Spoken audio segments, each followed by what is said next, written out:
Myles Munroe. Obstáculos para a resposta da oração.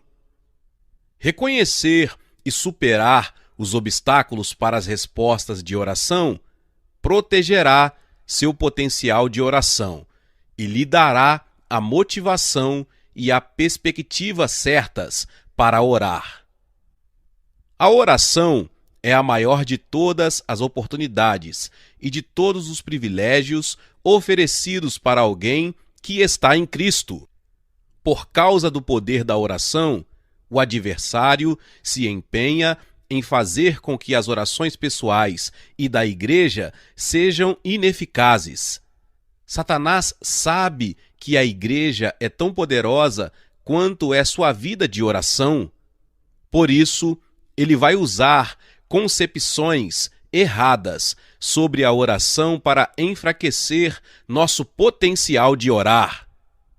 Essas concepções erradas são obstáculos a ser superados quando nos referimos às orações não respondidas.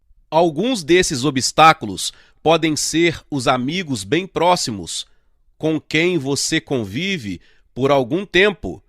Isso torna mais difícil o reconhecimento e o afastamento desses obstáculos.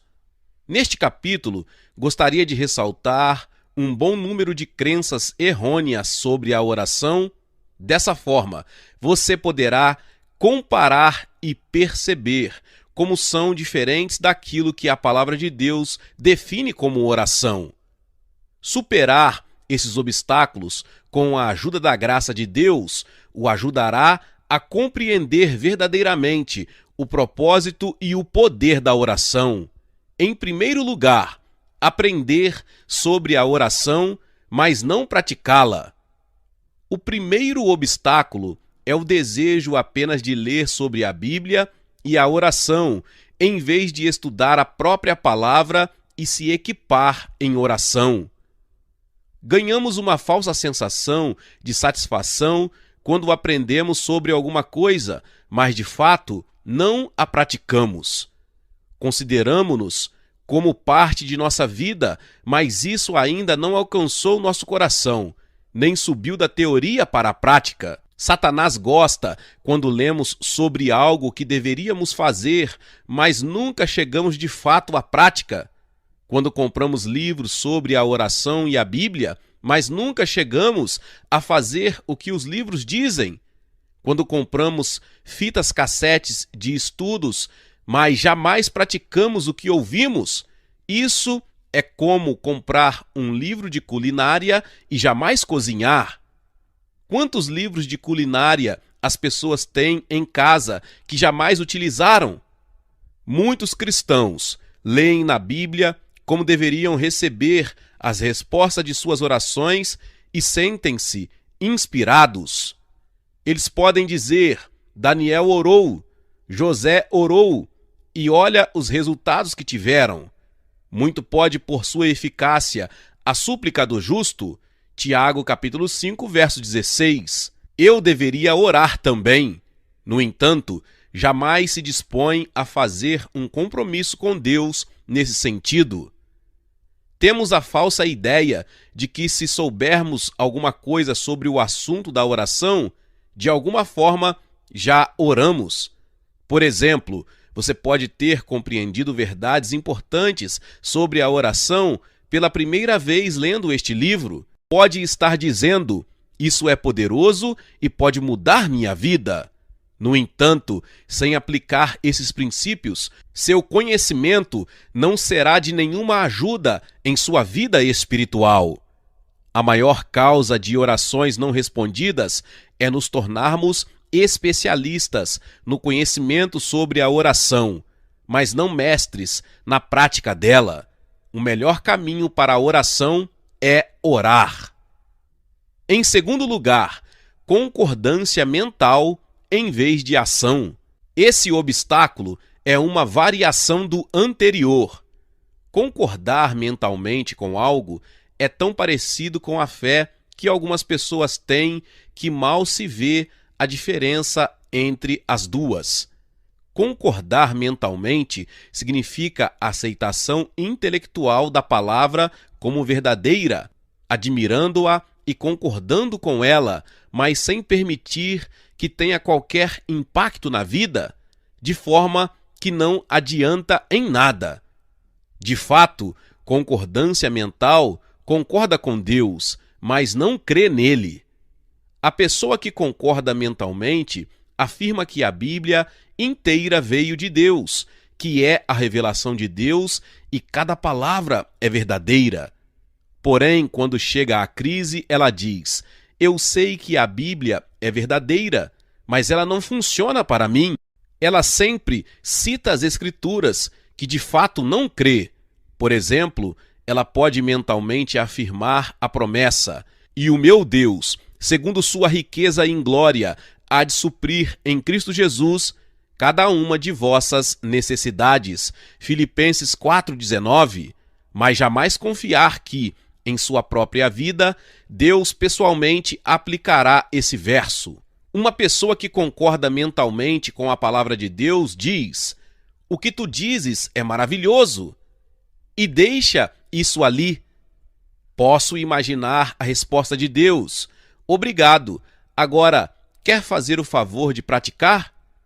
Tal pessoa pode até saber muito sobre a palavra, mas com relação à sua vida espiritual, ela é um fracasso. O verdadeiro cristão é um praticante da palavra e não um ouvinte. Veja Tiago capítulo 1, verso 23. O cristão constrói sua casa sobre a rocha, enquanto o que concorda mentalmente constrói sobre a areia. Mateus capítulo 7, versos 24 ao 27. A única maneira das promessas de Deus se tornarem realidade em sua vida é você começar a agir sobre elas, mas não pode fazer isso sem fé.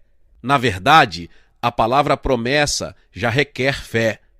Se eu lhe prometer algo, isso implica dizer que você ainda não o tem. Por isso, precisa crer que eu lhe darei. Tudo que Deus disse que nos dará é parte das promessas de Deus. Ele nos diz: prometo que farei isso por você, mas na verdade já está feito. Quero que você creia que o que prometo é real. Já está feito, porque sempre cumpro as promessas que faço.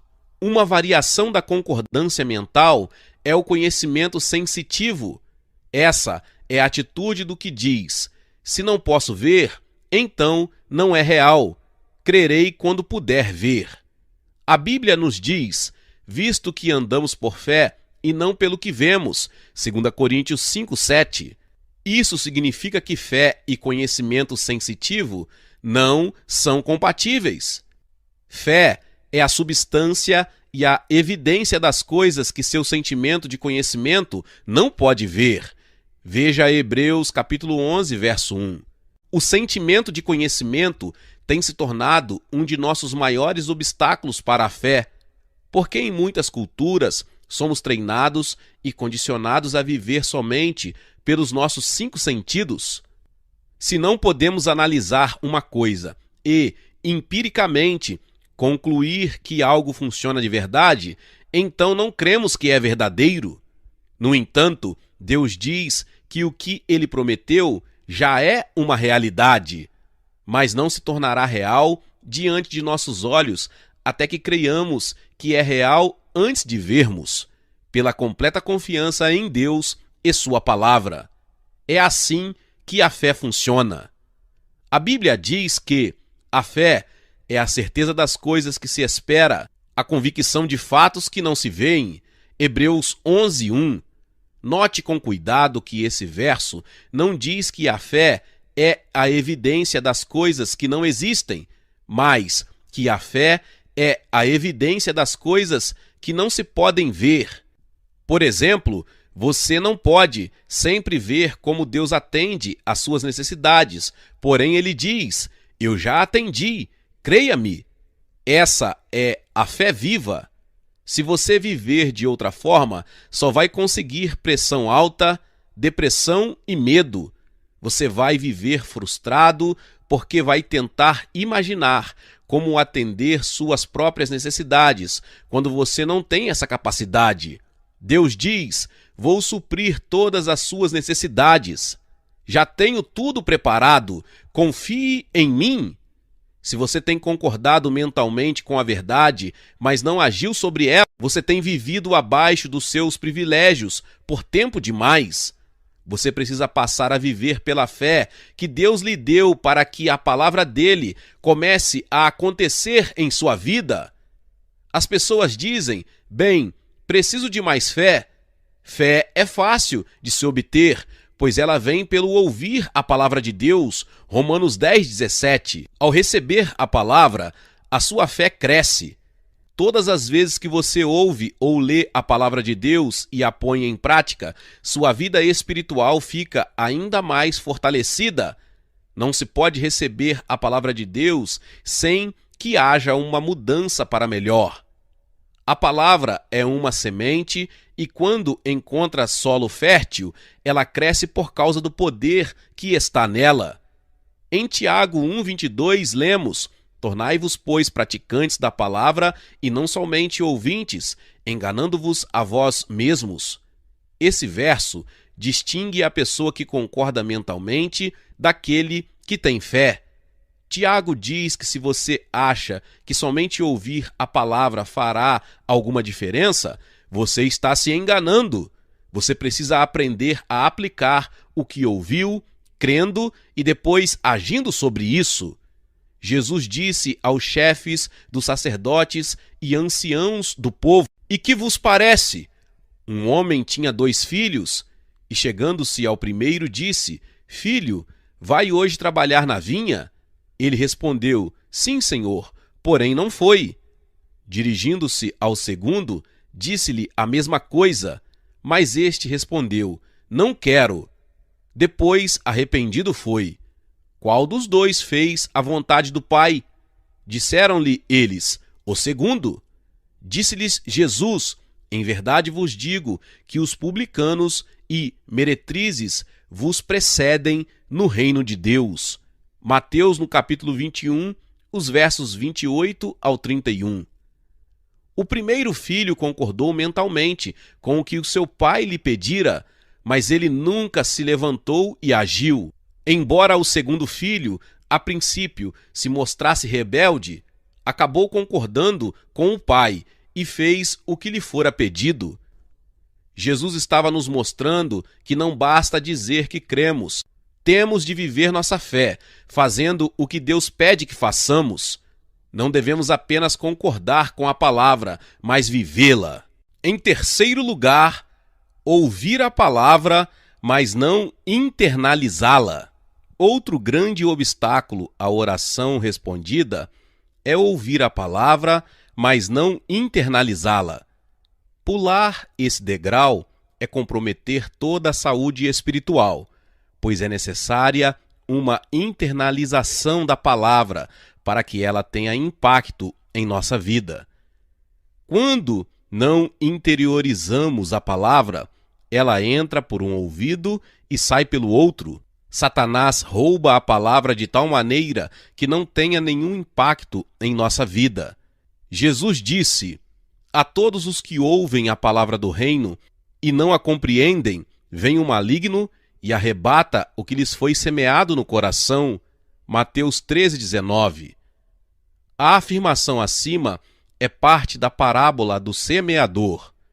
Essa parábola apresenta a palavra de Deus como uma semente, enquanto vários tipos de atitudes humanas são representados por diferentes tipos de solos. Quando a semente é plantada ao longo do caminho, isto é, quando a palavra não se torna a parte central da vida de uma pessoa, o inimigo vem imediatamente e a rouba. Em seu desejo de destruir a obra de Deus em nossa vida, o primeiro interesse de Satanás não é tirar nosso dinheiro ou nossa saúde. Essas coisas não são tão importantes quanto a fome de nossa vida espiritual, a palavra de Deus. Cristo disse que o inimigo chega imediatamente para roubar a palavra de Deus. Isso significa que mesmo que você esteja lendo este livro, o inimigo está tentando roubar-lhe a verdade. Imagine-o dizendo: se eles começarem a praticar esse livro, vou ter problemas. É por isso que o ponto crítico para você, em termos de vida espiritual, não é tanto enquanto você estiver lendo este livro, mas na hora em que você voltar a fazer as outras atividades. Se você, conscientemente, não aplicar estas verdades à sua vida, o inimigo vai tentar fazer com que esqueça o que acabou de ler. Quando você começa a preparar uma refeição, assistindo às notícias da televisão ou conversando com outra pessoa, as notícias desaparecem, a não ser que você as internalize. Jesus, frequentemente, terminava seus ensinos dizendo: quem tem ouvidos para ouvir, ouça. Veja, por exemplo, Mateus 13, 9, Marcos 7,16 e Lucas 14,35. Jesus sabia que as pessoas estavam ouvindo suas palavras. No entanto, disse-lhes verdadeiramente: minhas palavras precisam ser estabelecidas em seu coração. Se fizermos isso, seremos abençoados. Tiago, capítulo 1, nos versos 23 ao 25. Porque, se alguém é ouvinte da palavra e não praticante, assemelha-se ao homem que contempla ao espelho o seu rosto natural, pois a si mesmo se contempla, e vai-se e se retira, para logo se esquecer de como era a sua aparência.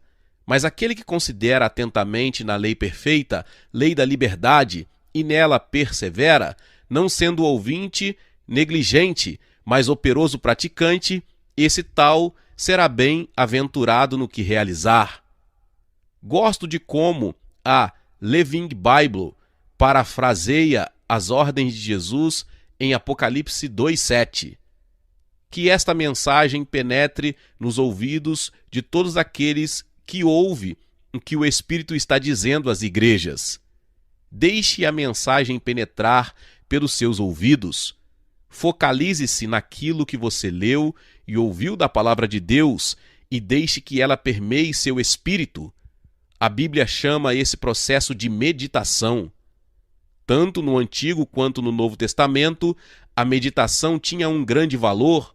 A maioria dos cristãos já não mais pratica a meditação e por isso perdem muitos benefícios da leitura bíblica.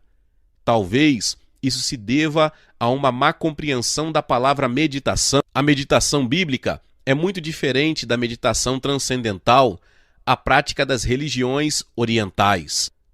A meditação transcendental envolve mantras e encantamentos, enquanto a meditação bíblica se concentra somente na palavra de Deus. Quando aconteceu de Josué se tornar o líder dos israelitas, o Senhor lhe disse: não cesses de falar deste livro da lei, antes medita nele dia e noite, para que tenhas cuidado de fazer segundo a tudo quanto nele está escrito. E depois adicionou: então farás prosperar o teu caminho e serás bem-sucedido. Josué capítulo 1, verso 8. Como Josué seria próspero e bem-sucedido? Meditando na palavra, para que se tornasse parte de sua vida e prática. Paulo também instruiu Timóteo nos caminhos de Deus, dizendo-lhe: medita essas coisas e nelas sê diligente, para que o teu progresso a todos seja manifesto. 1 Timóteo 4,15. A palavra grega para meditar nesse verso é melitao, que significa revolver na mente. A meditação bíblica não é de repetição de mantras, mas o uso da mente, examinando algo repetidas vezes, com o propósito de uma melhor compreensão de todas as suas verdades e aplicações, e depois abraçar essas verdades, aplicando-as completamente em toda a sua vida. A meditação pode ser comparada ao processo de ruminação, quando a vaca masca seu alimento. A vaca tem 2 estômagos. O primeiro recebe e guarda o alimento ingerido. Quando a vaca está satisfeita, Ela procura um lugar agradável e fresco onde possa assentar-se e ruminar a grama. O alimento volta para sua boca e ela o masca novamente. A ruminação é um processo pelo qual a vaca digere seu alimento, de tal forma ajustado que poderá ser digerido pelo segundo estômago. Dessa forma, a comida se torna fonte de força e vida para o animal. A Bíblia diz que também devemos nos submeter a um processo duplo para absorvermos a palavra de Deus em nossa vida. O primeiro processo é receber a palavra. Ler a Bíblia ou ouvir um ensino bíblico é como a palavra é inicialmente colocada em seu primeiro estômago, seu coração. Veja Mateus 13:19. Para receber força e vida espiritual dela, no entanto, você precisa meditar nela, digeri-la, de tal forma que ela seja parte de você, permeando todo o seu ser. Uma vantagem que temos hoje, que pode ajudar nossa digestão, é a disponibilidade do material gravado, que pode ser ouvido quantas vezes quisermos e extrair um grande benefício deles. Note com cuidado: Satanás não deseja que você pratique a meditação, porque é nesse estágio que a palavra de Deus pode tornar-se um canal para as orações respondidas.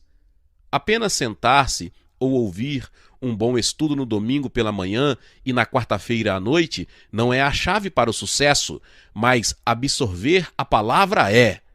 Lembre-se de que a todos os que ouvem a palavra do reino e não a compreendem, vem o maligno e arrebata o que lhes foi semeado no coração. Mateus 13:19. Deus diz: eu velo sobre a minha palavra para a cumprir. Jeremias 1:12.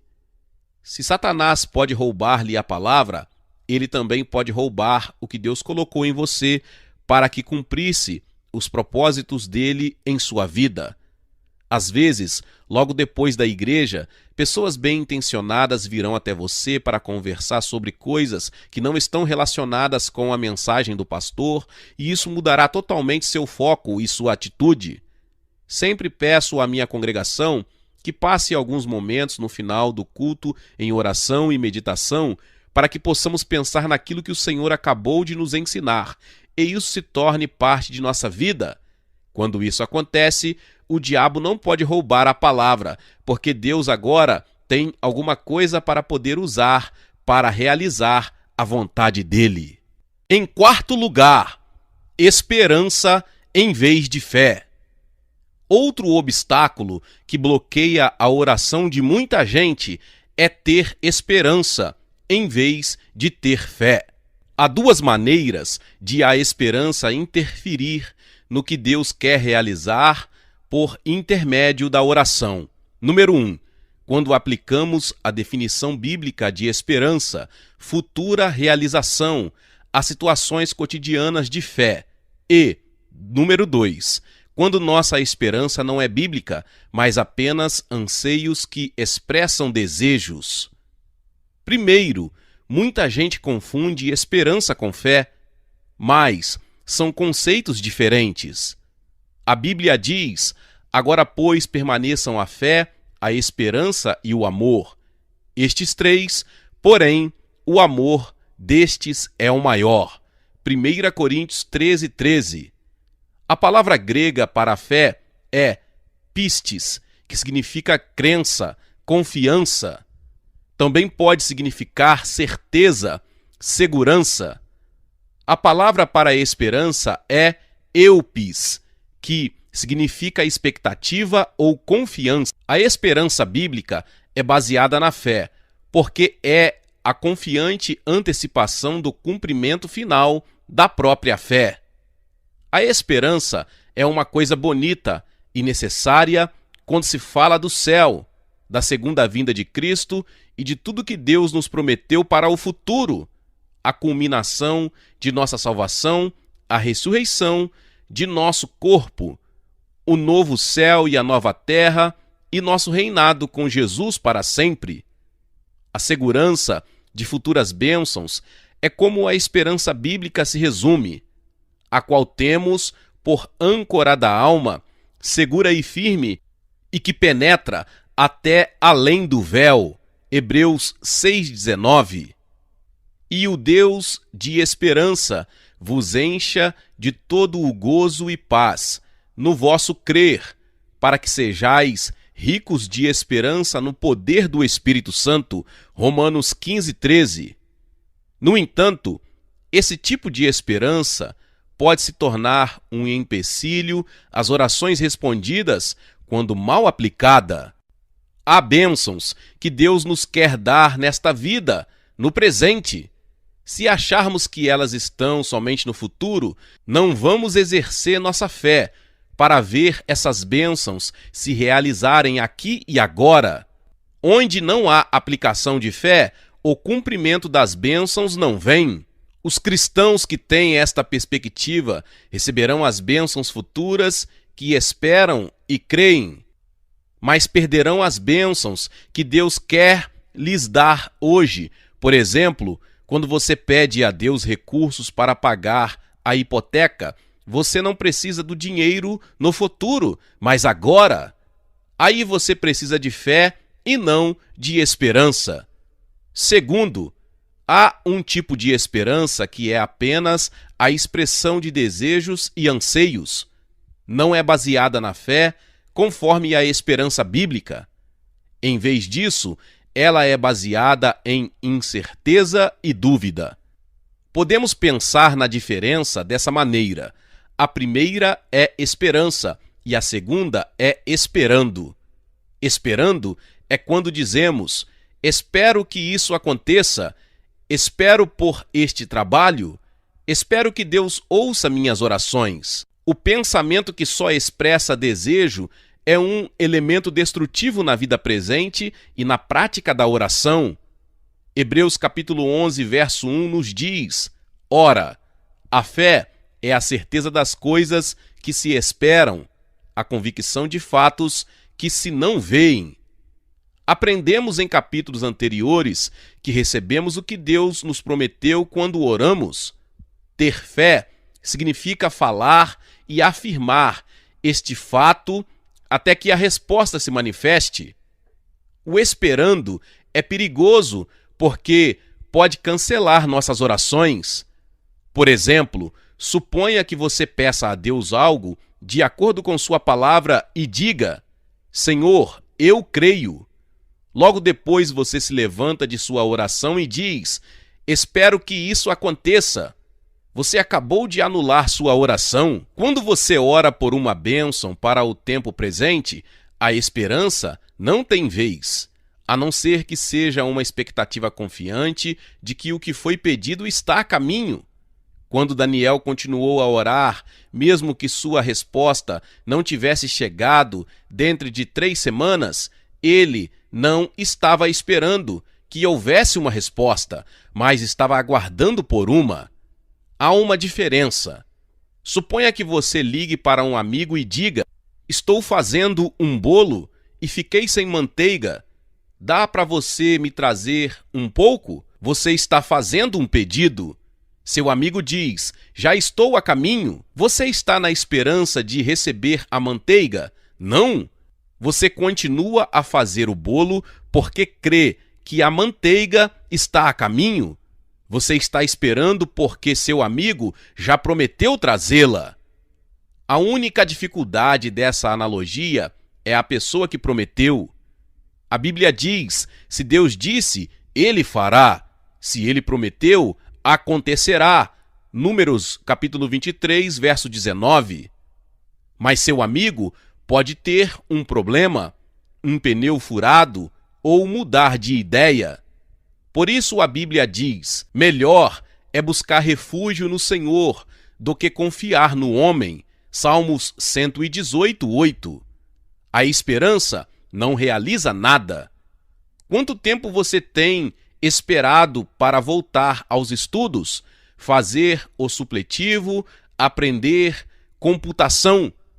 Talvez por 2 anos, 5 anos, 10 anos e ainda não o fez. Quanto tempo você está na esperança de perder peso, mesmo que ainda não tenha começado uma dieta? Ou quanto tempo você tem esperado para arrumar um emprego novo, embora não tenha preenchido sequer um formulário de candidato? A fé implica ação, a esperança não. Outro termo para a esperança é um dia eu. Há quanto tempo você está vivendo na ilha do um dia eu? As bênçãos de Deus já foram realizadas no reino espiritual. Ele está esperando por um ser humano que creia nele para que ele possa liberá-las. Se você quer ir para a faculdade, mas não tem dinheiro, leve esse pedido a Deus e diga: Deus, o Senhor disse que o justo será como árvore plantada junto à corrente de águas, que no devido tempo dá o seu fruto, cuja folhagem não murcha, e tudo quanto ele faz será bem-sucedido. Salmos capítulo 1, verso 3. Estou obedecendo a palavra e espero prosperar. Não serei com a moinha que o vento espalha. Vou para a faculdade porque sou um justo e darei meu fruto na estação certa. Quando terminar, comece a procurar o curso que você quer fazer. Quando temos anseios e dúvidas, mostramos que realmente não confiamos, nem acreditamos em Deus, que somos céticos sobre seu caráter e sua integridade. A dúvida é de fato um insulto a Deus. Não é de se admirar Tiago ter dito que se o homem duvida, não suponha esse homem que alcançará do Senhor alguma coisa. Tiago capítulo 1, verso 7. Muitos de nós desejamos e esperamos, e se não recebemos o que pedimos, questionamo-nos se a palavra de Deus é verdadeira. O problema não está na palavra de Deus, mas em nós. Ele já realizou o que pedimos, mas nós estamos aguardando por aquilo que foi pedido. Não agimos como se já tivéssemos recebido. Portanto, Deus não pode nos ajudar. Nós o estamos impedindo. Porque o Senhor Deus é sol e escudo, o Senhor dá graça e glória. Nenhum bem sonega aos que andam retamente. Salmos 84, 11. Em quinto lugar, orando por fé. Em Lucas capítulo 17, verso 5 está escrito: Então disseram os apóstolos ao Senhor: Aumenta-nos a fé. Você já fez uma oração como essa? Você está em boa companhia. Por quase 3 anos, os discípulos viveram com Jesus. Eles viram quando ele expulsou demônios, curou os doentes e ressuscitou os mortos, e mesmo assim pediram-lhe: aumenta-nos a fé. Sua resposta foi maravilhosa. Respondeu-lhes o Senhor: se tiverdes fé como um grão de mostarda, direis a esta amoreira: arranca-te daqui e transplanta-te no mar, e ela vos obedecerá. Quando estive em Israel, pude ver uma mostardeira. Ela era extremamente grande. Depois vi uma semente de mostarda. É difícil imaginar que de uma semente tão minúscula possa vir uma árvore tão grande. Jesus estava dizendo aos seus discípulos: vocês não precisam de mais fé. Uma pequena quantidade dela pode remover montanhas? O pouco que vocês têm já dá para fazer muito, mas vocês não a estão usando. Quando você ora por fé, está orando para crer. Não creio que você precise orar para crer. Você crê ou não? Tal oração foi realmente baseada na incredulidade e, portanto, não será respondida. Nunca ouvi de ninguém que tivesse sua fé aumentada dizer que orou por isso. A fé cresce à medida que a palavra entra em nossa vida e começamos a agir, e assim a fé é pela pregação e a pregação pela palavra de Cristo. Romanos capítulo 10, verso 17. A fé vem e aumenta à medida que ouvimos e cremos na palavra e a colocamos em prática. Não é o tamanho da fé que conta, mas o tamanho do seu Deus. Se você crê, ativa os céus. Talvez você pense: não tenho certeza se tenho fé, mas a fé é pela pregação e a pregação pela palavra de Deus. Se quiser aumentar sua fé, aumente também sua dose da palavra de Deus. Seu conhecimento da palavra se torna o limite de sua fé, pois você somente pode crer naquilo que conhece. Por isso, é importante pertencer a um corpo local de cristãos, onde o ensino é constante e cubra todos os aspectos da vida cristã. Precisamos entender como Deus opera em cada área da vida, pois desejamos ter fé em todas elas. Então, lhes tocou os olhos, dizendo: faça-se conforme vossa fé. Mateus 9:29. Em sexto lugar, preguiça e preocupações terrenas. Há um último obstáculo que gostaria de mencionar: a negligência da oração conjunta, tanto por pura preguiça ou por causa das atividades do mundo e das distrações. A preguiça e a negligência são as piores razões para não se orar. Nenhum de nós gostaria de ser chamado de servo mau e negligente, Mateus 25:26, por Deus em relação a esse propósito crucial para a nossa vida. Na parábola do semeador, Jesus disse: o que foi semeado entre espinhos é o que ouve a palavra, porém os cuidados do mundo e a sedução das riquezas sufocam a palavra e fica infrutífera. Mateus capítulo 13, verso 22. Quando uma pessoa não quer se preocupar com a oração por achar que tem algo mais importante a fazer ou permite que muitas atividades tomem o lugar da oração, qualquer conhecimento que ela tiver sobre a oração será infrutífero em sua vida.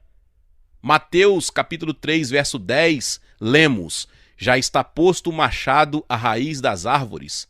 Toda a árvore, pois, que não produz bom fruto, é cortada e lançada no fogo. Devemos ter cuidado para não nos tornarmos vaidosos com nosso conhecimento da palavra e negligenciarmos de nutri-lo um pouco mais. No entanto, quando ouvirmos, absorvermos e aplicarmos a palavra, daremos fruto de muito crescimento espiritual e orações respondidas.